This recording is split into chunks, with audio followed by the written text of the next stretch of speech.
Welcome back. When we left off in Chapter 9, Part 1, we were discussing homozygous and heterozygous. Homozygous, same two copies. Heterozygous, two different. And we just began discussing what we would see here. So in heterozygous, you have two different alleles, two different versions of a gene. And the dominant trait is going to mask the recessive. So big B, little b is your genotype. Your phenotype would be whatever big B codes for, because it would mask the recessive. So the example I was giving there before was brown eyes. So brown eyes, if you have the gene for brown eyes and one gene for blue eyes, the brown will mask the blue, and you'll have brown eyes. But your offspring could have blue eyes if they get blue eyes from both you and the other parent.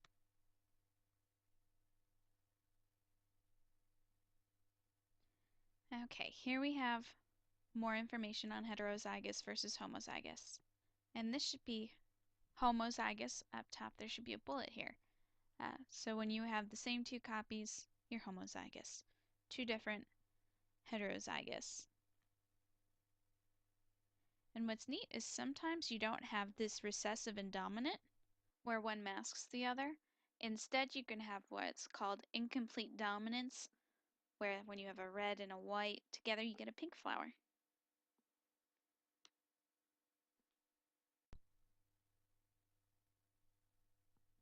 Okay, so Mendel's principle of independent assortment. We talked about the segregation of chromosomes. This is another example of a dihybrid cross where we're looking at two traits, the coat color and vision, and the different proportions of each. So when we talk about random events in evolutionary theory, this can be part of it. You have a random chance of passing on the different traits that you have to your offspring. 50-50 for each chromosome getting sent on to your gamete, your sex cell. Since the book gives a description with dogs, I would be remiss if I didn't discuss other dog breeding that we do, where we try to take out the randomness. We try to make dogs that have this true breeding, two copies of the same gene, so that we can get the offspring that we want because people like them and they're pretty. But that's not always the best thing to do. When we select for certain traits, we're also not allowing mutations to get out of the population, and you'll have these mutations build up. That increases when you have siblings breeding. So the example I wanted to talk about was this merle coloration. It's really pretty, right? It's a trait that we see breeders select for often. But all the dogs that I'm showing here, they only have one merle trait. So once we start doing artificial selection, we get this differential gene pool. The problem with this differential gene pool is that this merle coloration is also linked with poor eyesight development. What's the only way that you can make sure that all your puppies will have merle coloration? That's to have a true breeding merle as a parent. So here's an example from Westminster's website of a double merle that I pulled up. The problem with these dogs is they are generally deaf and blind, or they have at least impaired vision and hearing. You can see there the vision impairment in that dog. It's a double merle Great Dane. Here's a blind collie that's double merle. It's actually from a Purina Pro Plan advertisement done for Westminster. It is the father of Best in Show collies. So it's very sad that we have this inbreeding and we want these purebred dogs, but because we're artificially selecting for different traits, we're not doing the independent assortment anymore. We're balancing things in our favor by making these pure breeds, where we can pass on traits predictably. But generally, purebred dogs, for example, are less healthy. They have several health problems like hip dysplasia, difficulty breathing. It's very disappointing. So when you're thinking about adopting a pet, I strongly urge you to consider a mutt. that has been rescued from the Humane Society rather than purchasing one from a breeder when we have lots of pets that need homes right now. Okay, so I'm done discussing the artificial selection portion. How you calculate probability is actually pretty simple. What you do is you look at the different events that have to occur to have something happen. So let's say you want to know the odds of 2 recessive, little b. What you do is you take the odds of each thing happening. So there's a 50-50 chance, a 1 in 2 chance, that you'll have the little b, the tails, for example, on this coin being flipped. And there's a 50-50 chance it'll be tails on this coin. So what you do is you take 1/2 times 1/2. And how to solve that? You times the bottom part by itself, and you times the top by itself, and you get 1 out of 4. And then we see out of the odds here, one of those 4 squares has little b, 2 tails were flipped, so there's a 1 in 4 chance. So if we were flipping 3 coins, it would be a 1/2 times 1/2 times 1/2 that they would all be tails, a 1 in 8 chance. There are several disorders that are caused by just a single gene, one protein, and its code. So we're going to look at a couple of examples of those. Most disorders are recessive, so generally if you have one mutated gene, that's okay, because as long as you have one that's functioning, you won't have the disorder, as long as you have one good trait.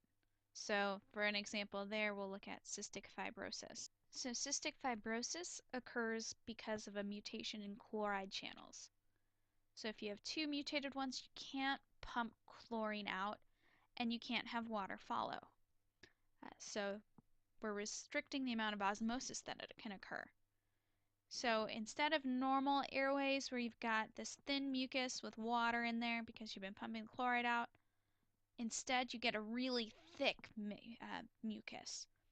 That means that bacteria can sit in there. You can't really clear it out very well. You get lots of infections, and generally they have lower life expectancies.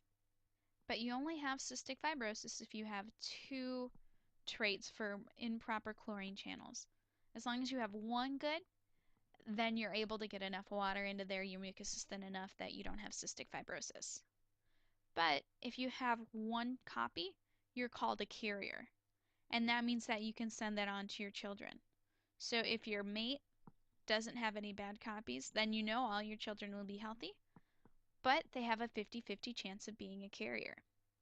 If, however, your mate is also a carrier, then shown in this Punnett square, there's a 1 in 4 chance that your offspring will have cystic fibrosis or the other recessive diseases like deafness. There are some dominant disorders, though, although they're rarer. For example, this form of dwarfism, achondroplasia, is dominant. So he only needs one copy of that trait to be a dwarf, and then has a 50-50 chance of passing it on to his offspring. Some patterns, however, aren't explained properly by Mendel's principle, and I alluded to this a little bit with those pink flowers. So what I talked about there was incomplete dominance. So you don't have the dominant masking the recessive. Instead, when you've got hybrids, heterozygous, they're pink. They're between red and white. You can also have what's called codominance. In that case, you see both, and we'll look at that with blood cells. So if the flower was red with white spots and you saw both completely, that would be codominance. But this is incomplete dominance because we see a little bit of each trait. They're mixed together. Okay. So blood groups are an example of codominance. We've got different possible proteins on the outside of our red blood cells, and that's what's determining our blood type. So you've got 3 different versions of genes possible. You've got a gene that codes for an A protein, a gene that codes for a B protein, and a gene, little I, that's mutated. It doesn't code for a protein at all. So for each person, they get two alleles. They can get two copies of the same allele or two different copies. So think about the different combinations we could get. You could get an A and a B, you'd be AB. You could get just two A's, you'd be A. You could get two B's, you'd be B. What about this little I? If you got two I's, two mutated copies that don't put any proteins on the outside, you'd be O. If you got a little I and an A, you'd be A. But you could pass on either to your offspring. Yep, so type A blood, if you're type A, you've got A proteins. You either have two copies of the A protein gene or a copy of A and the mutated copy. That would be for like O. B have B proteins. O have neither. So you can see the phenotypes out here, the different expressions based on the genotypes. What's really neat with blood groups is that if you are a blood group and you have certain proteins on the outside of your red blood cell, anything that's not on the outside, your body is making antibodies against. So if you're type O blood, in your blood you have antibodies, anti-A and anti-B. So if you get a blood transfusion and you get type A blood, type B, or type AB, what happens is that those attach to the red blood cell proteins and they clump them up and it would cause death. So that's why it's so important to know your blood type if you're donating blood or receiving blood donations. And it's an important thing to donate. So type AB, they've got the different types of proteins on the outside. So they don't have any antibodies in there. And that makes sense. If they had any, their blood would clot and they would die. Because they've got the antigens, the proteins on their blood cells. So type AB is considered the universal receiver because it's not going to react with anything. Whereas type O is the universal donor because it doesn't have any proteins on the outside to react with.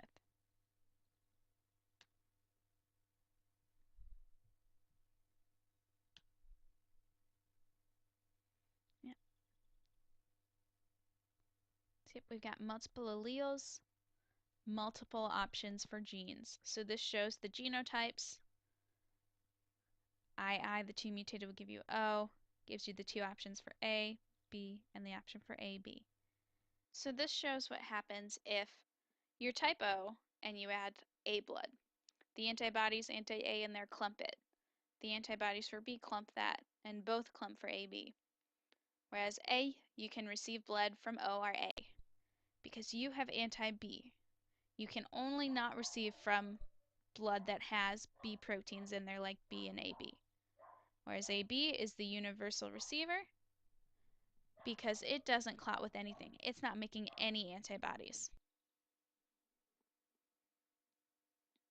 And as we discussed, this is codominance, where you see each trait separately. Like if the flowers were red and white dotted, you'd see the red and you'd see the white. Here, you see the A proteins, you see the B proteins.